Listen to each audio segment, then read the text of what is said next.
All right, everybody. So hopefully this time I don't pass any cops. I almost got pulled over the last 2 times I did one of these driving videos. So hopefully that don't happen. But anyway, I wanted to talk about the New York Jets, and obviously they released Le'Veon Bell last night, and I wanted to talk about that in particular. But I want to talk about the Jets as a whole. Today, I kind of jumped around, listened to a lot of different Jets fans' thoughts on just what's going on right now within their team, within their organization. So it was, it's nice checking out some of the other teams' channels and whatnot, comparing fan bases, whatever. But I gotta tell you, it was quite the depressing day listening to them and what their thoughts were. But let's just start with Le'Veon Bell. That was a stupid move in my mind. I just don't see what their thinking was there, because that's a $15 million cap hit. You tried to trade him. Nobody was going to take that contract, obviously. And you didn't get nothing. You didn't get any offers, I should say. Unless they were just selling way too high, I can't see that happening. They can't be that stupid. Nobody's taking Le'Veon Bell, so they just flat out cut him, which, whatever, that's their decision. But you bring in Le'Veon Bell to be a key piece for this team's future.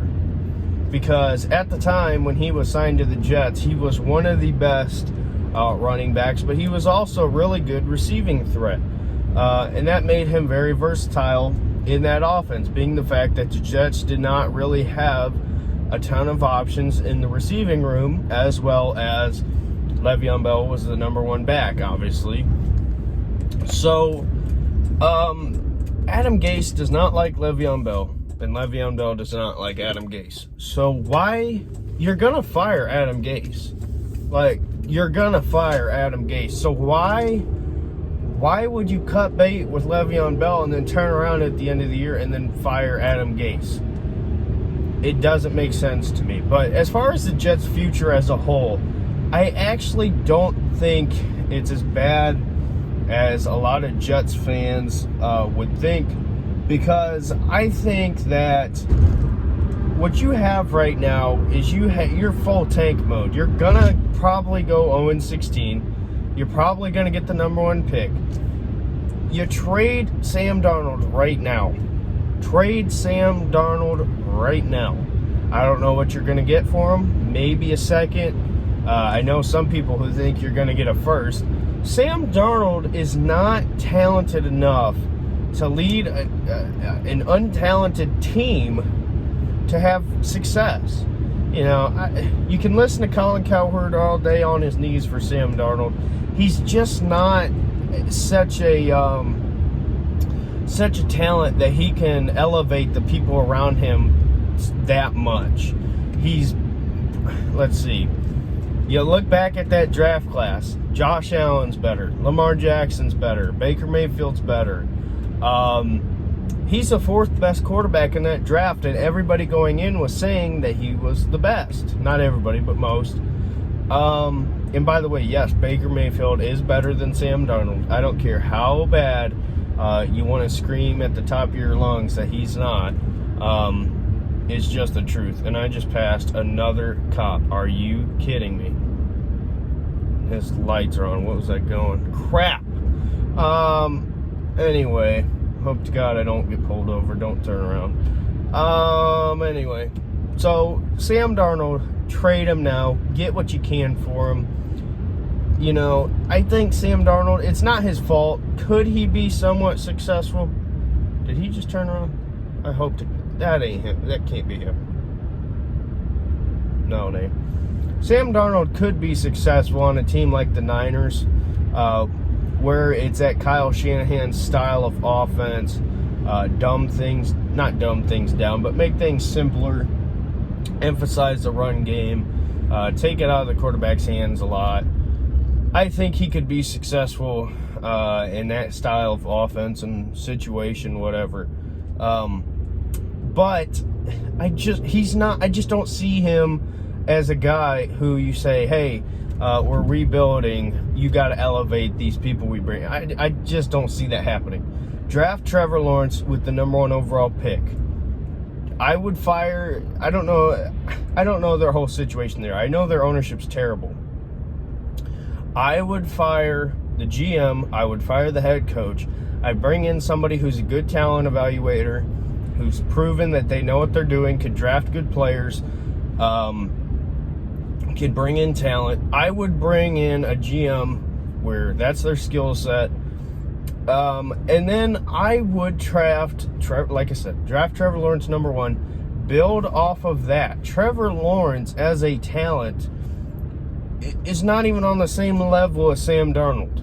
And I'm not meaning to hate on Sam Darnold like that, but I really do think that's just the truth of the situation.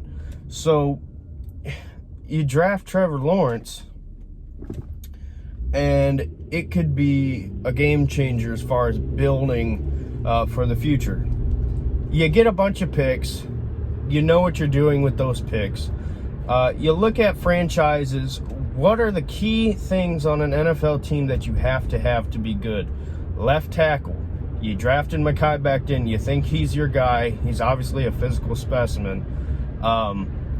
Defensive line, preferably an end. But you got Quinnen Williams, who I really like. I think he can be really good. He hasn't played like it so far. Maybe it's just a situation where he needs more help around him. And then obviously your quarterback. And you look at what you have now, and Sam Darnold, I just don't think he's the guy. Trevor Lawrence would be a game changer talent-wise. Quinnen Williams, great defensive piece. And then you have Mekhi Becton. You build off of that. Bring in talent. Burn it down. I would get, what's his name? Eric Bieniemy. I would get Brian Daboll. I'd get one of these offensive minds, maybe Greg Roman, I don't know. Get an offensive mind, come in, work with Trevor Lawrence, continue to build this team, just restart, because I don't see you making any huge jumps with what you have right now. Restart, do what you're doing now. You traded Jamal Adams. You traded, who did they trade? They traded a bunch of people. I don't know why, I can't remember. But my point is, continue to add up picks, draft Trevor Lawrence, get a head coach who's an offensive mind, who knows what he's doing with talent like Trevor Lawrence, get weapons, continue to build, and just restart. Like I said, those three positions you have to have a good team. Quarterback, if you had Trevor Lawrence, that's a plus. Obviously, we don't know yet because he hasn't played it down in the NFL. But I 1,000% believe he's way better than Sam Darnold. Left tackle, you got Mekhi Becton. You feel good about that. And then Quinnen Williams, if not somebody else you can build off of. And that, honestly, that you would feel good about as far as the future for the Jets. And I really don't know how you couldn't feel bad or couldn't feel better about that going into the future. It makes sense. It does. So, it is what it is with the Jets. They're not a good team right now. They're not going to be a really good team for a while, but you got to keep chipping away. Get the big pieces you need.